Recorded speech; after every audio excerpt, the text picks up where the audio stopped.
वंदे मातरम साथियों, सृष्टि क्लासेज भुसावर के YouTube channel पर एक बार फिर आप सभी कर्मवीरों का स्वागत है, हार्दिक अभिनंदन है। टॉपिक की शुरुआत करें उससे पहले मैं आपको बता दूं, सर्दियों से भी बचाव करना है और कोरोना महामारी से भी बचाव करना है। अपने कई सारे प्रांतों में, अपने राजस्थान स्टेट में भी अधिकांश जगहों पर स्कूल 1 से 8 तक बंद कर दिए गए हैं और ऐसी ही परिस्थितियां बनी रहीं तो संभावना है कि बहुत जल्दी बड़े बच्चों के स्कूल कोचिंग्स भी बंद कर दी जाएं। इसीलिए अपने अध्ययन को रेगुलर बनाए रखने के लिए जुड़े रहें सृष्टि क्लासेस भुसावर के साथ। जैसा कि मैंने आपसे वादा किया था कि जिस तिथि को इतिहास की दृष्टि से जो विशेष रहेगी, उस तिथि के दिन उसके बारे में चर्चा करेंगे। और इसी परिप्रेक्ष्य में हमने 28 दिसंबर को कांग्रेस की स्थापना के बारे में बात की थी और आज जो वीडियो आपके सामने लेके आए हैं, आपको लेके चलते हैं ग्रीष्मेल युद्ध की तरफ। ग्रीष्मेल युद्ध जो कि 5 जनवरी 1544 ईस्वी को हुआ और आज 5 जनवरी है, तो हम चर्चा करते हैं ग्रीष्मेल युद्ध की। ग्रीष्मेल युद्ध शेरशाह सूरी और मारवाड़ के शासक मालदेव के मध्य हुआ और ऐसा युद्ध था जिसे जीतने के बाद भी शेरशाह सूरी को, अफगान शासक शेरशाह सूरी को कहना पड़ा कि बोलो सूरी बैन यूं गिरी घाट घमसान, मुट्ठी खातर बाजरी खो दे तो हिंदवान। कहने का स्पष्ट अर्थ है कि मैं मुट्ठी भर बाजरे की खातिर हिंदुस्तान की बादशाहत खो देता। यानी कि उनके शब्दों से स्पष्ट होता है कि बड़ी मुश्किल से इस युद्ध को जीत पाए थे। 80,000 की सेना होते हुए भी राव मालदेव की 8,000 की सेना से जीतना भारी पड़ गया। इस युद्ध के बारे में बात करें उससे पहले मैं आपको समझाना चाहूंगा शेरशाह सूरी के बारे में। शेरशाह सूरी कहां से आए, कैसे आए, या राव मालदेव के बारे में वहां तक आपको पहुंचाना चाहूंगा। कौन सी परिस्थितियां रहीं जो ग्रीष्मेल युद्ध के लिए उत्तरदायी बनी। हमारे यहां शासन था इब्राहिम लोदी का और इब्राहिम लोदी को सन 1526 ईस्वी में पानीपत के युद्ध में बाबर के द्वारा परास्त किया गया और भारत में मुगल वंश की स्थापना की, मुगल साम्राज्य की स्थापना की। वास्तविक स्थापना जो मानी जाती है वो खानवा युद्ध से मानी जाती है। 17 मार्च 1527 ईस्वी को खानवा के युद्ध में बाबर के द्वारा महाराणा सांगा को हराया गया। महाराणा सांगा के नेतृत्व में अधिकांश राजपूत राजा युद्ध लड़े थे और बाबर ने महाराणा सांगा को हराया था। बाबर का ही पुत्र हैं हुमायूं, हुमायूं शासक बने और 17 मई 1540 ईस्वी को 17 मई 1540 ईस्वी को कन्नौज युद्ध, जिसे बिलग्राम का युद्ध भी कहा जाता है, कन्नौज युद्ध में हुमायूं को शेरशाह सूरी के द्वारा हराया गया। एक अफगानी है शेरशाह सूरी, जिन्होंने कन्नौज युद्ध में 17 मई 1540 ईस्वी को हुमायूं को हराया था और यहां शेरशाह सूरी आ गए।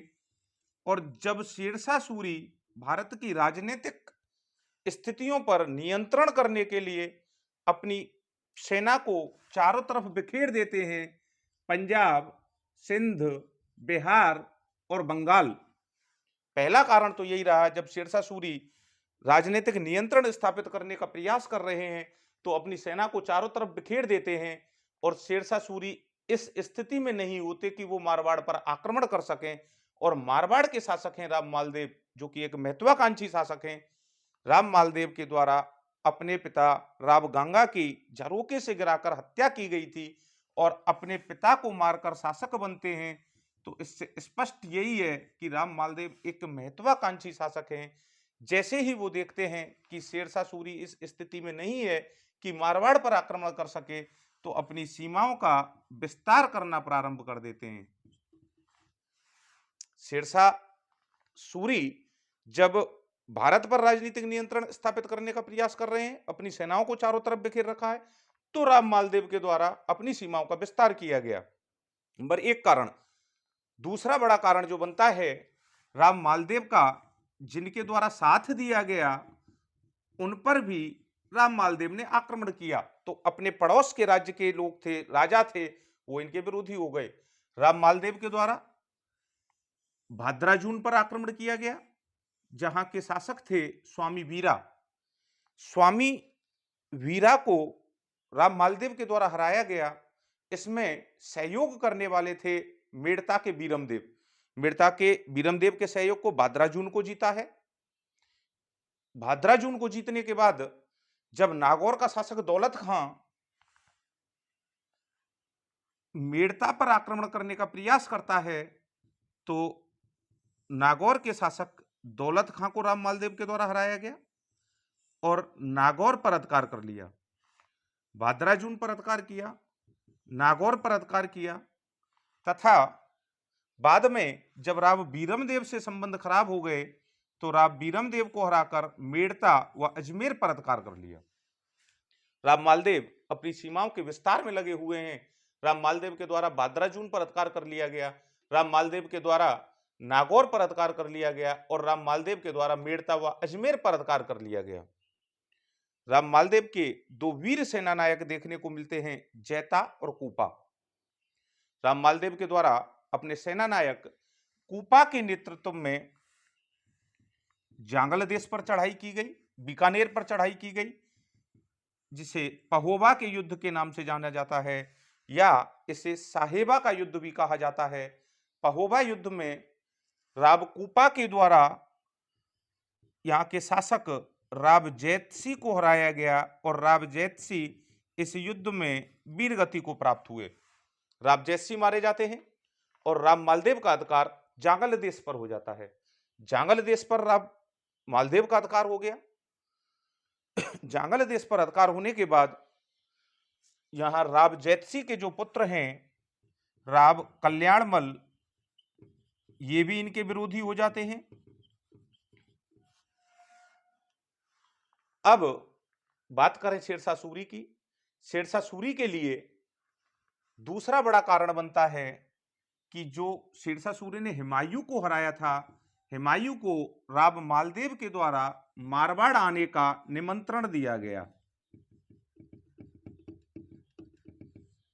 हो सकता है, और ऐसा इतिहासकार मानते भी हैं, कि राम मालदेव के इसके पीछे कई अन्य कारण भी रहे हों। शेरशाह सूरी से उनको खुद को खतरा महसूस हो, लेकिन हुमायूं को निमंत्रण दिया गया और हुमायूं जब मारवाड़ जाने का प्रयास करते हैं, जोगी तीर्थ तक पहुंच भी जाते हैं, तो हुमायूं को इनकी नीयत में खोट नजर आता है और वो अपने कुछ गुप्तचरों को मालदेव के यहाँ भेजते हैं और सबका एक ही मत होता है कि बादशाह को खतरा है और राम मालदेव की नीयत में खोट है। इसीलिए हुमायूं तो वहीं से अमरकोट के लिए प्रस्थान कर जाते हैं और अमरकोट के लिए प्रस्थान करते हैं तो हुमायूं के पीछे मालदेव की सेना जाती भी है, उसका पीछा भी करती है, लेकिन हुमायूं सकुशल निकल जाते हैं। अब राव मालदेव पर शेरशाह सूरी के द्वारा आक्रमण करने के लिए जिस युद्ध की हम बात करेंगे, गिरी सुमेल युद्ध की, जो 5 जनवरी 1544 ईस्वी को हुआ, मेड़ता के जो शासक हैं बीरमदेव, ये शेरशाह सूरी के पास पहुंच जाते हैं और जो प्रार्थना की राम मालदेव पर चढ़ाई करने की बीरमदेव के द्वारा, और बीकानेर के मंत्री हैं नागराज, इन्होंने राम मालदेव पर चढ़ाई करने की प्रार्थना की और शेरशाह सूरी अपनी सेना लेकर फतेहपुर सीकरी पहुंचते हैं। फतेहपुर सीकरी में अपना पड़ाव डालते हैं और बाद में इनके द्वारा पड़ाव डाला जाता है सुमेल में। राम मालदेव के द्वारा जैतारण और पीपाड़ में अपनी सेनाएं संगठित की जाती हैं शेरशाह सूरी से युद्ध करने के लिए। जैतारण और पीपाड़ में राम मालदेव शेरशाह सूरी से युद्ध के लिए अपनी सेनाओं को संगठित करते हैं और अंत में सुमेल से ही कुछ दूरी पर स्थित गिरी में अपना पड़ाव डालते हैं। गिरी में पड़ाव डालने के बाद यहां जो मुख्य भूमिका रही वो मेड़ता के बीरमदेव की रही। बीरमदेव जानते थे कि राव मालदेव के जो सबसे विश्वस्त और वीर सेना नायक हैं वो जैता और कूपा हैं।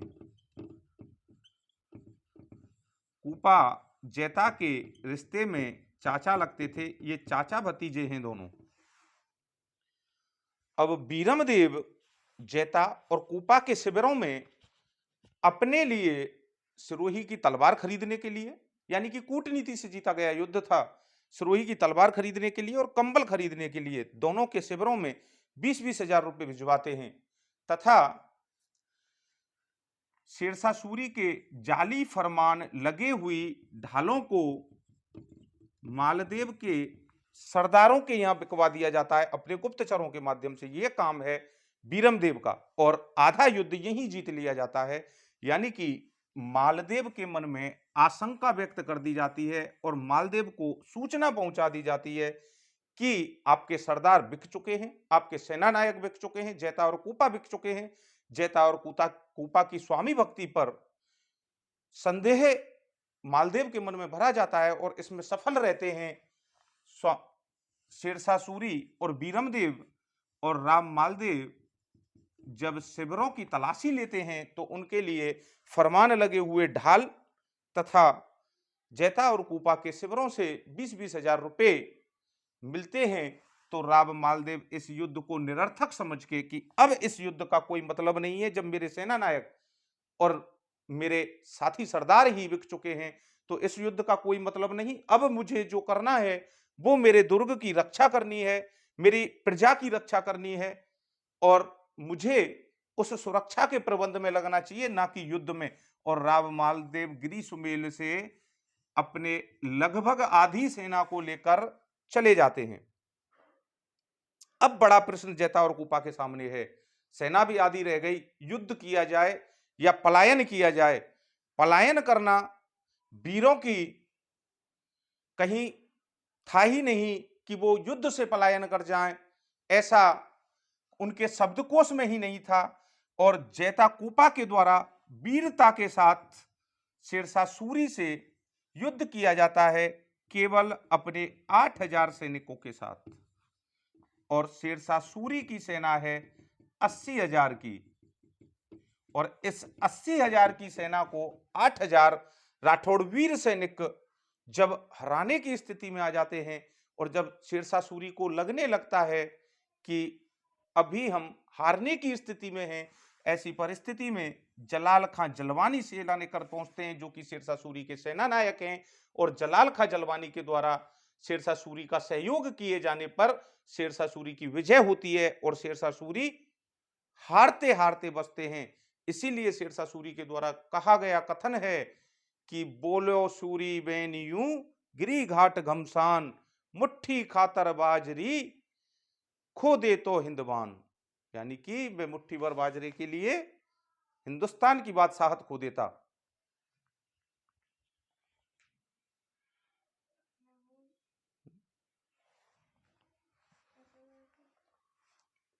अब देखें परिस्थितियां क्या हुई। परिस्थितियां ये हैं कि जब गिरी सुमेल युद्ध को जीत लिया जाता है शेरशाह सूरी के द्वारा, तो शेरशाह सूरी अपनी सेना को दो भागों में बांट के, एक भाग खवास खां और ईसा खां के नेतृत्व में जोधपुर की ओर भेजा जाता है, तथा दूसरे भाग का नेतृत्व शेरशाह सूरी खुद करते हुए अजमेर पहुंचता है और बड़ी आसानी से अजमेर को जीत लेता है। जब राम मालदेव देखते हैं कि जोधपुर चारों ओर से शत्रुओं से घिरा हुआ है, तो राम मालदेव सिवाना की पहाड़ियों की तरफ प्रस्थान करते हैं। राम मालदेव को जोधपुर को छोड़कर जाना पड़ता है और शेरशाह सूरी के द्वारा जोधपुर का प्रबंध जो सौंपा गया वो खवास खां को सौंपा गया। शेरशाह सूरी खवास खां के लिए जोधपुर का प्रबंध सौंपते हैं, बीकानेर को कल्याणमल के लिए सौंपते हैं और मेड़ता को राव बीरमदेव के लिए सौंपते हैं। राव बीरमदेव को सौंपने के बाद शेरशाह सूरी मारवाड़ क्षेत्र से चले जाते हैं और इस ऐतिहासिक युद्ध की समाप्ति होती है। इस ऐतिहासिक युद्ध में जो 5 जनवरी 1544 ईस्वी को हुआ, इसमें विजय शेरशाह सूरी की होती है। शेरशाह सूरी कूटनीति से राव मालदेव के मन में संदेह भरकर इस युद्ध को जीतते हैं। जैता और कूपा बहादुरी के साथ इस युद्ध को लड़ते हैं और शेरशाह सूरी को जीतने के बाद भी यह कहना पड़ता है कि मैं मुट्ठी भर बाजरे के लिए हिंदुस्तान की बादशाहत खो देता। परिस्थितियां कितनी बदली हैं इस युद्ध के बाद, थोड़ा सा समझने का प्रयास करें। जो राजपूत शासक स्वतंत्र शासक हुआ करते थे वो अधीन होने लगे। राव मालदेव तक स्वतंत्र शासक रहे मारवाड़ के भी। दूसरी परिस्थिति आई कि जहां खानवा युद्ध में हम बात करें एक दो रियासतों की, बीकानेर रियासत और मारवाड़ रियासत, जहां खानवा युद्ध में बीकानेर के राव जैतसिंह ने अपने पुत्र कल्याणमल को खानवा युद्ध में राणा सांगा का साथ देने के लिए भेजा था। मारवाड़ के राव गंगा ने अपने पुत्र राव मालदेव को राणा सांगा का साथ देने के लिए भेजा था और ये स्वतंत्र शासक हुआ करते थे। जैसे ही शेरशाह सूरी गिरी सुमेल का युद्ध जीत लेते हैं तो शेरशाह सूरी की मृत्यु हुई। तो शेरशाह सूरी की मृत्यु के बाद वापस से जो शासक यहां बने वो हुमायूं, और इसके बाद जो शासक हुए हुमायूं के पुत्र अकबर। अब अकबर के द्वारा 1570 ईस्वी में नागौर दरबार का आयोजन किया गया और इस नागौर दरबार में राजपूताने की अधिकांश रियासतों के शासकों के द्वारा अधीनता स्वीकार की गई। यानी कि जो राजपूत स्वतंत्र शासक हुआ करते थे यहां से वो अधीनता में काम करने लगे, इनके अधीन रहने लगे। राव कल्याणमल के द्वारा नागौर दरबार का जो आयोजन किया गया था भारमल के सहयोग से, भारमल आमेर के शासक थे और भारमल 1562 ईस्वी में ही अकबर की अधीनता स्वीकार कर चुके थे और अपनी पुत्री हरकाबाई की शादी अकबर के साथ करते हैं। नागौर दरबार में राव कल्याणमल के द्वारा अधीनता स्वीकार की गई। राव मालदेव के बाद जो मारवाड़ के शासक बने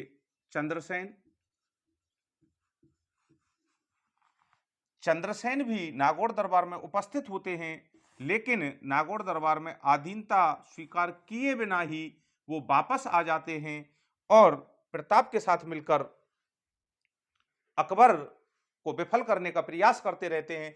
लेकिन चंद्रसेन के बाद इनके बड़े भाई उदय सिंह, जिनके लिए अकबर के द्वारा मोटा राजा की उपाधि दी गई और सन 1583 ईस्वी में उदय सिंह को शासक बनाया गया मारवाड़ का, तो नागौर दरबार में अधिकांश राजपूत शासक अकबर की अधीनता स्वीकार कर लेते हैं, मुगलों की अधीनता स्वीकार कर लेते हैं।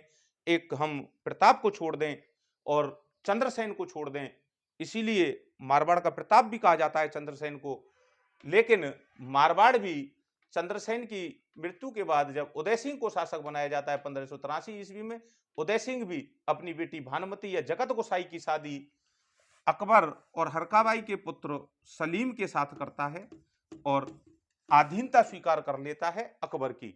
यानी कि अब तक जो शासक हमें स्वतंत्र रूप से देखने को मिल रहे थे, राजपूत शासक स्वतंत्र हुआ करते थे, वो यहां से अधीनता स्वीकार कर लेते हैं।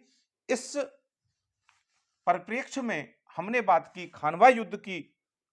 तो मेरे साथियों अगली वीडियो में आपके सामने खानवा युद्ध को लेकर प्रस्तुत रहूंगा। आपसे बस इतना ही निवेदन है कि अपना सर्दी से बचाव करते रहें। सर्दी राजस्थान में बहुत भयंकर है और उससे भी ज्यादा जो पीड़ादायक है कोरोना महामारी पैर पसारती जा रही है। दोनों से बचना है, कोरोना महामारी से भी बचना है और इसलिए स्कूलों को बंद कर दिया गया है। केवल ऑनलाइन क्लास की अनुमति दी गई है सरकार के द्वारा। इन सभी नियमों का पालन करते हुए मैं ऑनलाइन आपसे जुड़ा रहूंगा सृष्टि क्लासेज भुसावर यूट्यूब चैनल पर और आपके सामने आपकी परीक्षाओं से संबंधित ऐसे ही टॉपिक्स लेकर आता रहूंगा। सेकंड ग्रेड और फर्स्ट ग्रेड के टॉपिक लेकर भी आपके सामने उपस्थित रहूंगा। अब इजाजत चाहता हूं। वंदे मातरम। जय हिंद साथियों।